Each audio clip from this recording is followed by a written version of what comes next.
G'day guys, it's Stux from the TrueNAS forums with another tutorial.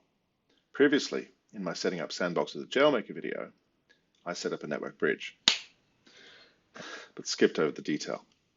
In today's video, I'll explain what a network bridge is, why you might want one, and also how to set one up, as the order of operations can be a bit tricky to get right. If you'd like to skip over the theory and jump straight to the how, then the times will be in the description. But in the meantime, why not give me a like and subscribe while I get things rolling. A network bridge allows virtual machines and Sandbox containers to communicate with the TrueNAS host. It's referred to as a Layer 2 device because it operates on MAC addresses at Layer 2 of the OSI model, i.e. below the TCP/IP network layer. A software bridge is really just a virtual Ethernet switch with spanning tree protocol implemented to learn about other nodes on the network segment and avoid networking loops. You need to use a network bridge inside your TrueNAS host whenever you would like either a VM or Sandbox to be able to communicate with the host. Normally, these virtual machines living inside your TrueNAS host can communicate to the network, but not with the host. You may regard this as a security feature, but if you would like your VMs to be able to access host storage over the network, or perhaps your Sandboxes to implement reverse proxy service to your host, then you will need to set up a network bridge.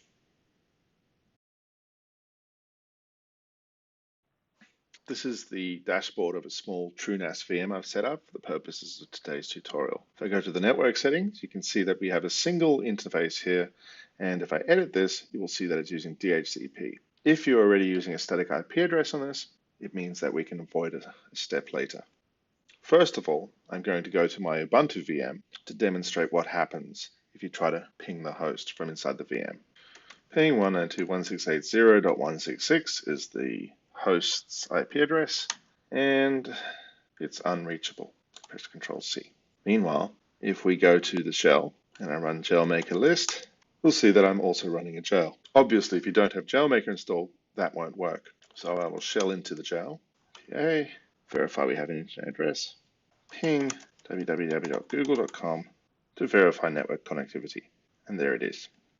So now we can ping the host 192.168.0.166, and we can see that it's unreachable. This is the problem we're trying to fix. Control C, exit.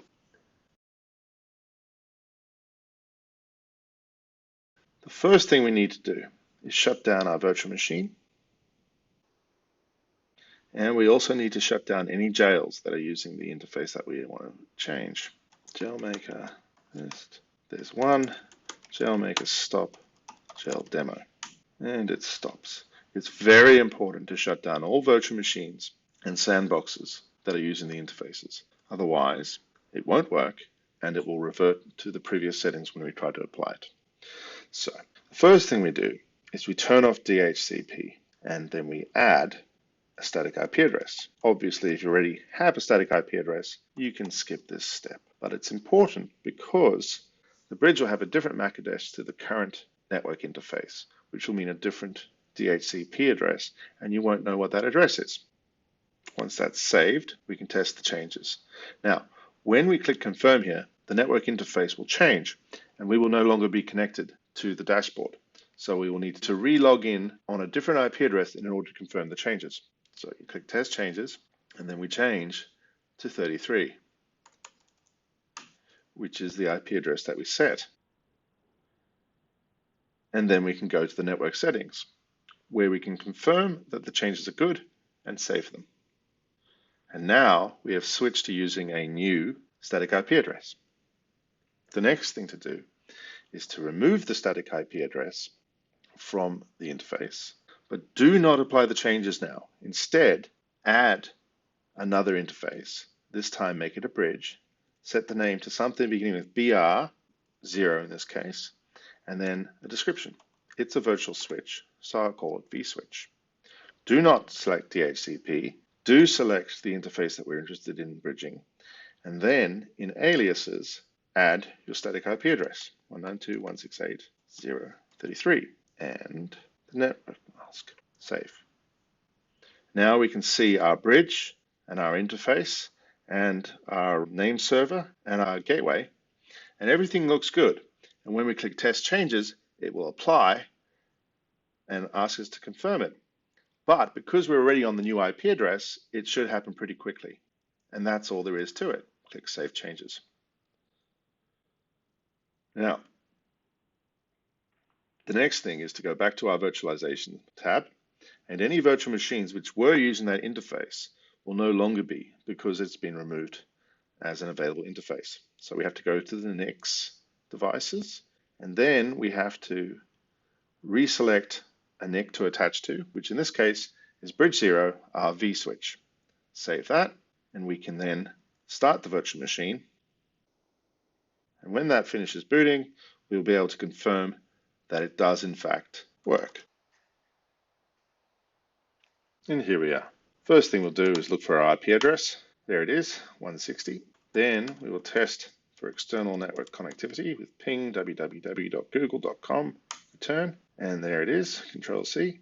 And then we will ping our host address, which is 192.168.0.33, and we have host connectivity. So the next thing to do is check our shell to see what's happening with our jail. The jail is not running, so we will edit it. Now, this will fail because it's using the Mac VLAN. So we need to switch it to using bridge, and we need to specify the bridge, BR0. Control X, Y, return to save. Jail maker start jail demo, and that will restart our jail successfully.